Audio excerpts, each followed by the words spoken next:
Takže už jsem přestal být línej šulin. Začíná mi příprava za... Co je dneska? Čtvrtek. V pondělí mi začíná příprava. Takže tady máme první cinematický leg day. Dáme si tady nějaký pre-workout, abys věděl, co je mu nějaký rituálek. Takže klasika asi každý zná od Vejny Galaxy, Fatality, bohužel mě ještě Fatality, bohužel mě ještě nesponzorujou, ale tak letos jsem se rozhodl být ten influencer, víš co, takže třeba tam padne. No, takže tam hodíme nějakou 3/4 odměrku, protože už jsem z toho byl vyklepaný jak po 3 čárách a to nechcem, chcem mít furt kvalitní trénink, takže ji tam šupnem. Už jsem ztratil víčko, fakt, tady. No, tak, čagnem tam vodu, dáme tam málo, ať to pořádně štípe, to mám rád.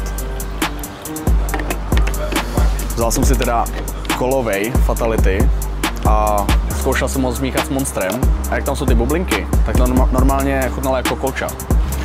Takže teď mám takovou tu, co když ti bylo třeba 12, jezdil si na kolech, tak ti to vybublinkovalo a už to nedalo pít, ale tak jakoby jde o ten efekt, že jo.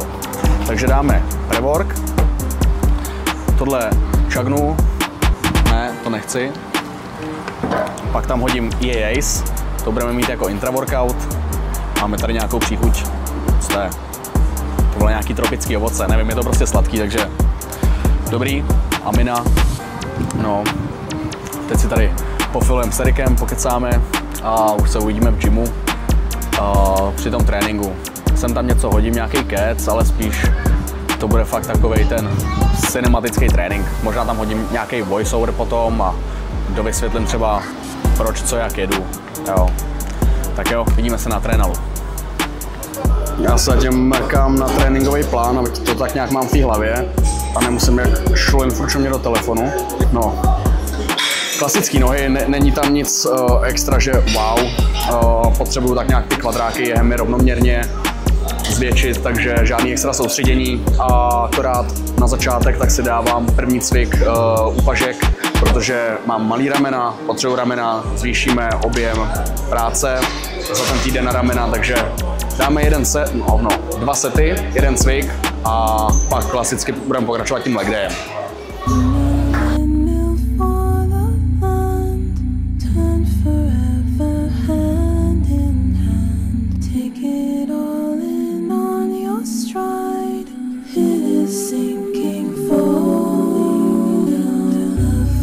Ale dobrý.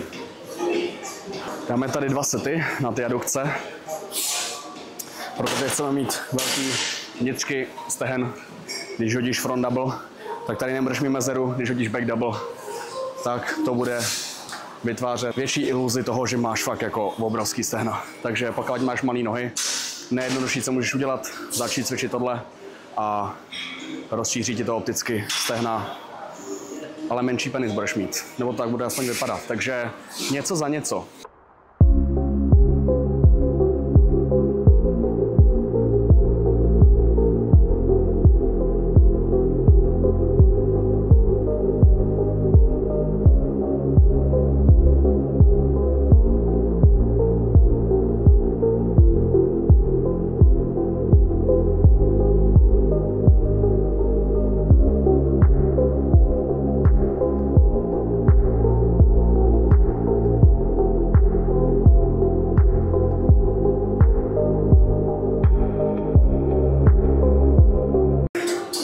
Jsem asi v té nejtěžší části tréninku. Máme za sebou takový ty srandy, jako jsou ramena, hamstringy, adukce. Teďka 2 takový main movementy, což je hack a pak ještě leg press. Možná RDLka, myslím si, že to tam je, no, takže teď to bude takový nejvíc bolavý.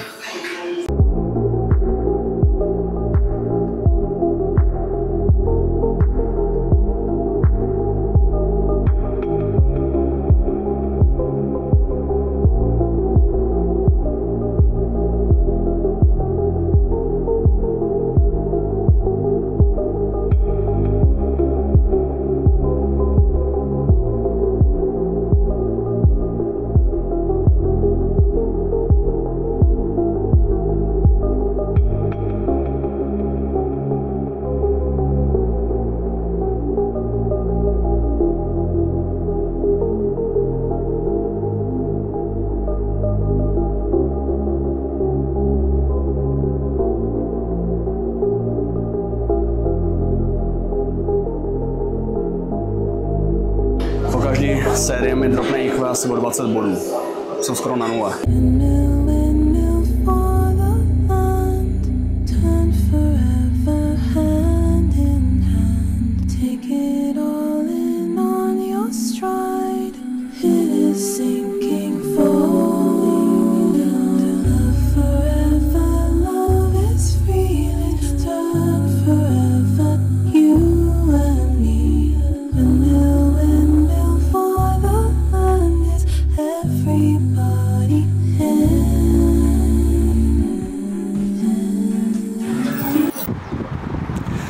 Tak jo, jelikož říkal jsem, že mi začíná ten prep, tak jsem to chtěl nějak odstartovat, takže rovnou jsem tady napsal nejlepšímu kameramanovi široko daleko Erikovi, tak aby jsme natočili leg day. Jak jsem říkal, nemám soustředění přímo na kvadráky nebo hemy, tak je to tak rovnoměrně rozložený, proto tam mám 2 pohyby na hamstringy, jo, RDL a zakopávání, 2 pohyby na kvadricepsy, takže tam máme ten hack squat a ten vertikální leg press, snožování vnitřky stehen a vlastně na začátku tak jsme dávali ještě ty delty.